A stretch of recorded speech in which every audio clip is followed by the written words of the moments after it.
how I hate my magazines getting curled up in the magazine rack. But wait, there's an easy solution for that.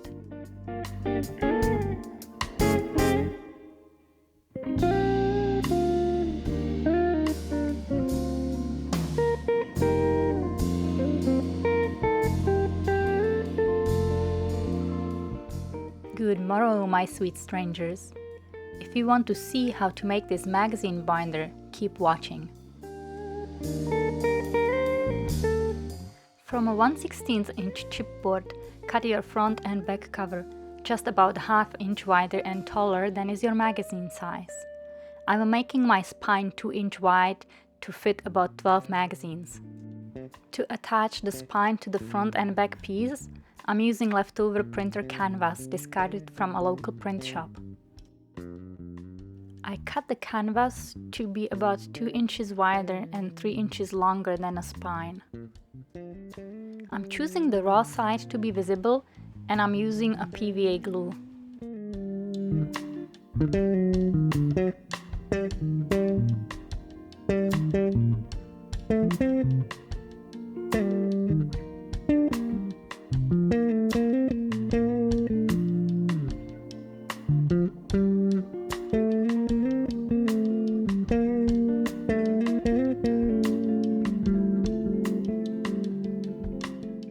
Don't forget to leave a small gap between the spine and the front and back piece. And make sure you align the top and bottom edge straight.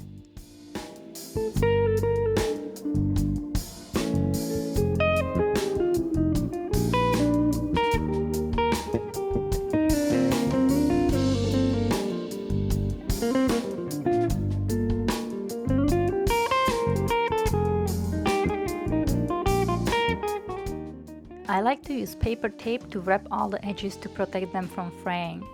It's pretty durable, easy to apply, and I like the natural look of it. I cut the length I need, fold it in half alongside, angle the corner, and then activate the glue simply by water.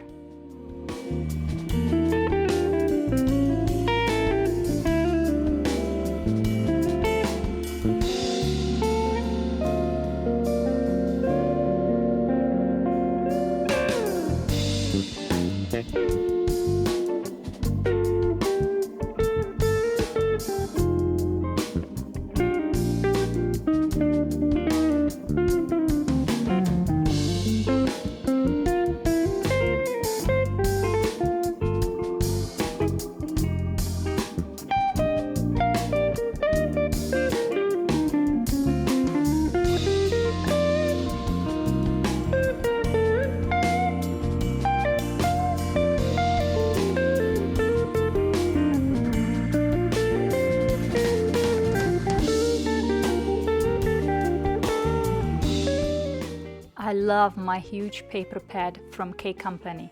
The papers are thinner than the average scrapbooking paper, but they are perfect for decorating any cardstock or chipboard base. I chose 2 complementary designs for the outside and the inside of the cover and cut them smaller so there is about 1/8 of an inch border.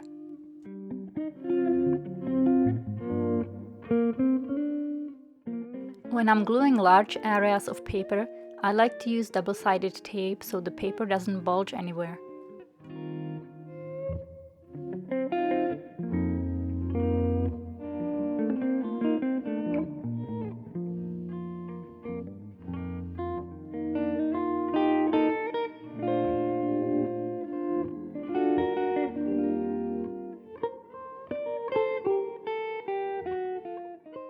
And I just like to make sure the whole paper is glued down properly.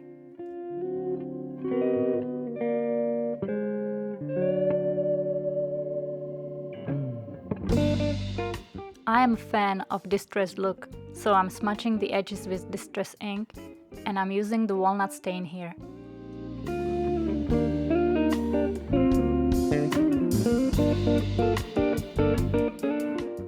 I found out it's easier for me to remove the tape cover gradually, so I can easily position my paper and not get stuck wrong.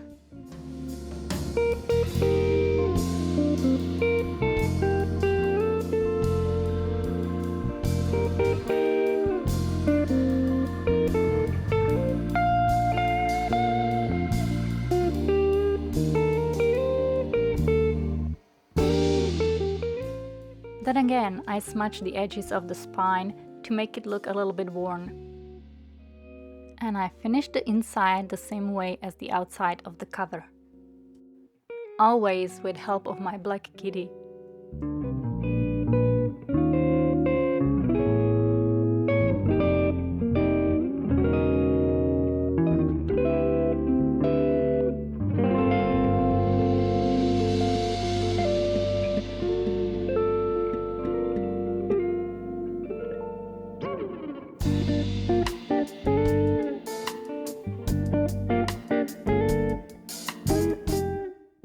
I'm combining the tape with the glue for the inside of the spine, since the glue sticks better to the raw canvas.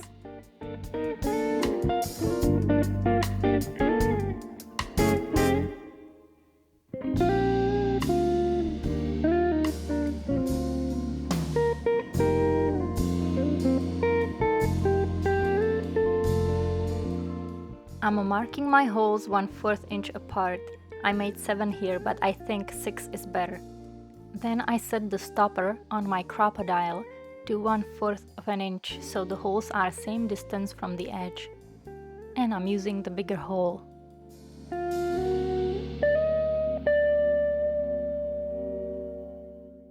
Sometimes you might need to poke out the stuck paper with something pointy. I wanted to decorate and reinforce the corners more, so I dug into my metal stash and found several different corners. There is different sizes of corners, so you just need to select the one that fits your project.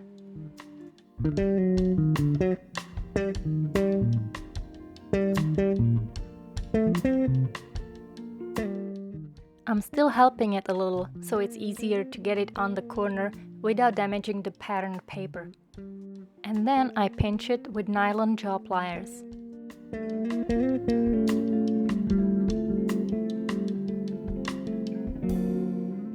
Now you can either use a different piece of ribbon or lace in each hole as I did in my first binder, or you can try to use one long piece of twine and string it through the whole spine to fit up to 14 magazines as I'm doing here.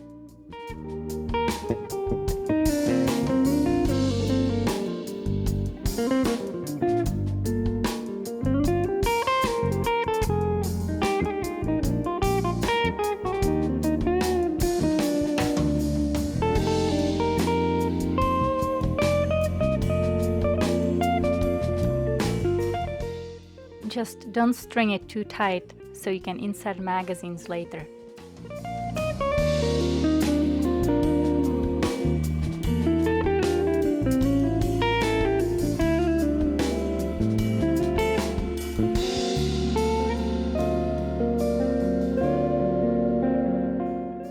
String it twice through the same hole and then go to the next one.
And I finished it with a bow.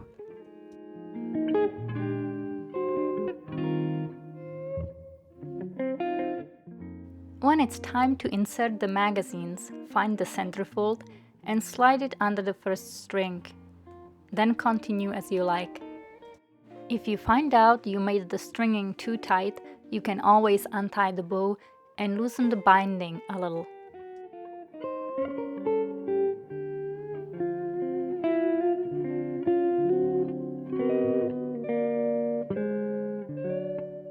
it is, the finished magazine binder, holder, or whatever you want to call it.